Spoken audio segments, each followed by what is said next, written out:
Hi friends, welcome to my channel. ನೋಡೋಕ್ಕೆ ಮುಂಚೆ ನನ್ನ ಚಾನಲ್ನ ಲೈಕ್ ಮಾಡಿ, ಸಬ್ಸ್ಕ್ರೈಬ್ ಮಾಡಿ, ಬೆಲ್ ಐಕಾನ್ ಒತ್ತಿ. ಇವತ್ತಿನ ಬೆಳಗ್ಗೆ ತಿಂಡಿಗೆ ಏನು ಮಾಡೋಣ ಅಂದರೆ ಅಕ್ಕಿ ರೊಟ್ಟಿ, ಸಿಂಪಲ್ ಅಕ್ಕಿ ರೊಟ್ಟಿ ಮತ್ತು ಕಡಲೆ ಬೀಜದ ಚಟ್ನಿ ಹೇಗೆ ಮಾಡೋದು ನೋಡೋಣ ಬನ್ನಿ. ಒಂದು ಬೌಲ್ಗೆ ಒಂದೆರಡು ಬೌಲು ಅಕ್ಕಿ ಹಿಟ್ಟು ಜರಡಿ ಇಟ್ಕೊಂಡು ನೀಟಾಗಿ ಇಟ್ಕೊಳ್ಳಿ. 2 ಬೌಲ್ಗೆ ಅರ್ಧ ಬೌಲು ಗೋಧಿ ಹಿಟ್ಟು ಮಿಕ್ಸ್ ಮಾಡ್ಕೊಳ್ಳಿ.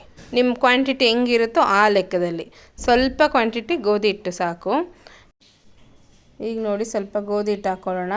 ಒಂದು 4 ಬೌಲು ಅಕ್ಕಿ ಹಿಟ್ಟು ಅಂದರೆ ಒಂದು ಅರ್ಧ ಬೌಲ್ ಗೋಧಿ ಹಿಟ್ಟು ಸಾಕು.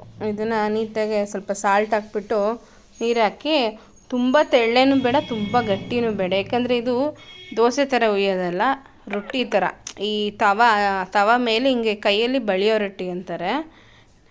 ಯಾರಿದೆಲ್ಲ ಮಾಡ್ತೀರಾ ನಿಮ್ಮ ಮನೆಗಳಲ್ಲಿ? ಬಳಿಯೋ ರೊಟ್ಟಿ ಯಾರಿಗೆ ಬರಲ್ಲ, ಯಾರಿಗೆ ಬರುತ್ತೆ ಅಂತ ಕಮೆಂಟ್ ಮಾಡಿ. ಈ ಥರ ರಾಗಿ ರೊಟ್ಟಿಲೂ ಮಾಡ್ತೀವಿ, ಸಖತ್ತಾಗಿರುತ್ತೆ, ಚೆನ್ನಾಗಿರುತ್ತೆ. ನೀವು ಬರ್ದೇದಾರು ಮಾಡ್ಕೊಂಡು ತಿನ್ಬೋದು. ಇನ್ನೊಂದಂದರೆ ಏನು ಮಾಡೋದು ನಾಷ್ಟಕ್ಕೆ ಅಂತ ಇಮಿಡಿಯೇಟಾಗಿ ಪ್ಲ್ಯಾನ್ ಮಾಡುವಂಥದ್ದು ಇದು. ಮನೇಲಿ ಅಕ್ಕಿ ಹಿಟ್ಟಂತೂ ಇದ್ದೇ ಇರುತ್ತೆ, ಸ್ವಲ್ಪ ಗೋಧಿ ಹಿಟ್ಟು, ಏನು ಕಡಲೆ ಬೀಜ ಅಷ್ಟಿದ್ರೆ ಸಾಕು. ಟಿಫನ್ ಏನು ಈರುಳ್ಳಿ ಏನು ಇಲ್ಲದಿದ್ರೂ ಆರಾಮಾಗಿ ಮಾಡ್ಬೋದು. ಈಗ ಅದು ಕಲಿಸ್ಬಿಟ್ಟು ನೆನೆಸ್ಬಿಡೋಣ ಒಂದು ಅರ್ಧ ಗಂಟೆ, 1/4 ಗಂಟೆ. ನೆಕ್ಸ್ಟ್ ಒಂದು ಬಾಣಲಿಲಿ ಸ್ವಲ್ಪ ಕಡಲೆ ಬೀಜ ಹಾಕ್ಕೊಳ್ಳೋಣ, ಸ್ವಲ್ಪ ಫ್ರೈ ಆಗಲಿ. ಸ್ವಲ್ಪ ಸಿಮ್ಮಲ್ಲಿ ಇಟ್ಕೊಂಡೆ ಆದಷ್ಟು ಸ್ವಲ್ಪ ಗರ್ಗರಿಯಾಗಿ ಹುರ್ಕೊಳ್ಳಿ. ನೀಟಾಗಿ ಅದು ಸಿಪ್ಪೆ ಬಿಡೋ ಥರ ಹುರ್ಕೊಬೇಕು. ಹಸಿ ಇದ್ದರೆ ಚಟ್ನಿ ಚೆನ್ನಾಗಿರಲ್ಲ. ಇದು ನೋಡಿ, ಲೈಟಾಗಿ ಸಿಮ್ಮಲ್ಲಿ ನೀಟಾಗಿ ಹುರ್ಕೊಬೇಕು. ಇದಕ್ಕೆ ಖಾರಕ್ಕೆ ಒಂದು ಒಣಮೆಣ್ಸಿನ್ಕಾಯಿ, ಒಂದು 10 ಖಾರ ಅಂದ್ಕೊಳ್ಳಿ. ಖಾರಕ್ಕೆ ತಕ್ಕನಂಗೆ, ನಮಗೆ ಇದು ಖಾರವಾಗಿದ್ದರೆ ಚೆಂದ ಅಲ್ವಾ. ಒಂದು ಮಣ್ಕಟ್ಟು ಮೆಣ್ಸಿನ್ಕಾಯಿ 2 ಹಾಕ್ಕೊಂಡಿದ್ದೀನಿ. ಇದು ಸ್ವಲ್ಪ ಖಾರ ಕಮ್ಮಿ ಇರುತ್ತೆ. ಮಣ್ಕಟ್ಟು ಮೆಣ್ಸಿನ್ಕಾಯಿ ಸ್ವಲ್ಪ ಖಾರವಾಗಿರುತ್ತೆ. ಕಡಲೆಕಾಯಿ ಬೀಜ ಚಟ್ನಿ ಚೆನ್ನಾಗಿರಬೇಕು, ಒಂಥರ ಖಾರವಾಗಿದ್ದರೆ ಟೇಸ್ಟ್ ಇರುತ್ತಲ್ವಾ, ಅದಕ್ಕಾಗಿ ಚೆನ್ನಾಗಿ ಎರಡೂ ಅಷ್ಟೇ. ಆಲ್ಮೋಸ್ಟ್ ಅದು ಹುರಿದಿತ್ತು, ಅದ್ರ ಜೊತೆಗೆ ಸುಮ್ಮನೆ ಬಿಸಿ ಆಗಲಿ, ಅದು ಮೆಣ್ಸಿನ್ಕಾಯಿ ಹುರಿದಾಗ ಚೆನ್ನಾಗಿರುತ್ತೆ. ನೋಡಿ, ನೀಟಾಗಿ ಹುರಿದು ಸಿಪ್ಪೆ ನಿಮ್ಗೆ ಹೆಂಗೆ ಬೇಕೋ ಸಿಪ್ಪೆ ತೊಗೊಬೋದು. ನಾನು ಇದ್ರ ಸ್ಮ್ಯಾಶರಲ್ಲಿ ಮಾಡಿದ್ರೂ ಚೆನ್ನಾಗಾಗುತ್ತೆ. ಅದು ಸ್ವಲ್ಪ ಸಿಪ್ಪೆ ಎಲ್ಲ ತಗೊಂಡು ಮಿಕ್ಸಿ ಜಾರ್ಗೆ ಹಾಕ್ಕೊಂಡಿದ್ದೀನಿ.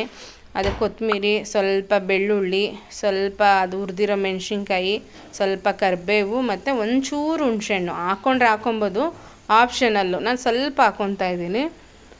ಇದೆಲ್ಲ ಹಾಕ್ಕೊಂಡು ಸ್ವಲ್ಪ ಸಾಲ್ಟ್ ಹಾಕ್ಕೊಂಡು ನೀಟಾಗೆ ಪೇಸ್ಟ್ ಮಾಡ್ಕೊಂಡು ನೈಸಾಗೆ, ಚಟ್ನಿ ನೈಸಾಗಿದ್ದರೆ ಚೆಂದ ಅಲ್ಲ. ನೋಡಿ, ಈ ಥರ ನೈಸಾಗಿ ರುಬ್ಕೊಂಬಂದು ಇದು ಸಖತ್ತಾಗಿರುತ್ತೆ. ಈಗ ಇಮಿಡಿಯೇಟು ಹಂಚು ಕಾಯಕ್ಕೆ ಇಟ್ಟಿದ್ದೆ, ನೀರು ಹೊಡೆದ್ಬಿಟ್ಟು ನೋಡಿ, ಈ ಥರ ಬಳಿಯೋ ರೊಟ್ಟಿ ಯಾರಿಗಿಷ್ಟ, ಯಾರು ಮಾಡ್ತೀರಾ ನಂಗೆ ಕಮೆಂಟ್ ಮಾಡಿ. ಚೆನ್ನಾಗಿ ಬರುತ್ತೆ ಟೇಸ್ಟ್ ಮಾತ್ರ. ಯಾವ ರೊಟ್ಟಿನೂ ಬೇಡ ಇದ್ರ ಮುಂದೆ, ಸಿಂಪಲಾಗಿರುತ್ತೆ ಆದರೂ ಚೆನ್ನಾಗಿರುತ್ತೆ. ಈ ಥರ ಬಳಿಬೇಕು. ಬಳಿಯಾಗಿ ಬರದೇ ಇದ್ದರೂ ದೋಸೆ ಥರ ಹುಯ್ಕೊಳ್ಳಿ, ತೊಂದರೆ ಇಲ್ಲ. ಅದು ಇದ್ರ ಟೇಸ್ಟೇ ಬೇರೆ, ದೋಸೆ ಥರ ಹುಯ್ಯೋ ಟೇಸ್ಟೇ ಬೇರೆ. ಚಟ್ನಿಗೆ ಮಾತ್ರ ಸೂಪರ್ ಕಾಂಬಿನೇಷನ್. ನಾನು ಇದಕ್ಕೆ ಒಂಚೂರು ಆಯಿಲ್ ಹಾಕಿಲ್ಲ, ನಿಜ ಹೇಳ್ತೀನಿ ಫ್ರೆಂಡ್ಸ್, ಒಂಚೂರು ಆಯಿಲ್ ಹಾಕಿಲ್ಲ. ತವ ಹೋಗಲಿ, ತವ ಹಳೇದಿದ್ದರೆ ರೊಟ್ಟಿ ಚೆನ್ನಾಗಿ ಬರುತ್ತೆ.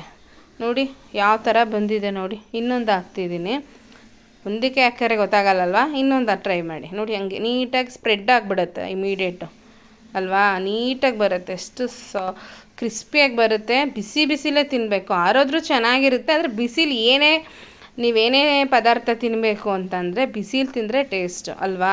ಎಣ್ಣೆ ನೋಡಿ, ಇದಕ್ಕೂ ಎಣ್ಣೆ ಹಾಕಿಲ್ಲ ನಾನು, ಎಣ್ಣೆ ಹಾಕದೆ ಅದೇ ಒಂದು 5 ನಿಮಿಷ ಒಂದೇ ಕಡೆ ಬೇಯಿಸಿ ಸಾಕು. ಬೇಕು ಅಂತ ಅಂದರೆ ಒಂದೇ ಕಡೆ ಬೇಯಿಸಿ, ಚೆನ್ನಾಗಿ ಬೆಂದಿರುತ್ತೆ.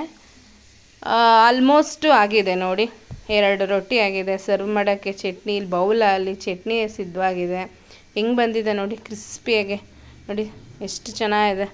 ಅದು ತಿಂತಾಯಿದ್ರೆ ಅದು ರುಚಿನೇ ಬೇರೆ. ನೀವು ಯಾವ ರೊಟ್ಟಿನೂ ಬೇಡ, ಜೋಳದ ರೊಟ್ಟಿನೂ ಬೇಡ, ಅಷ್ಟು ಚೆನ್ನಾಗಿದೆ.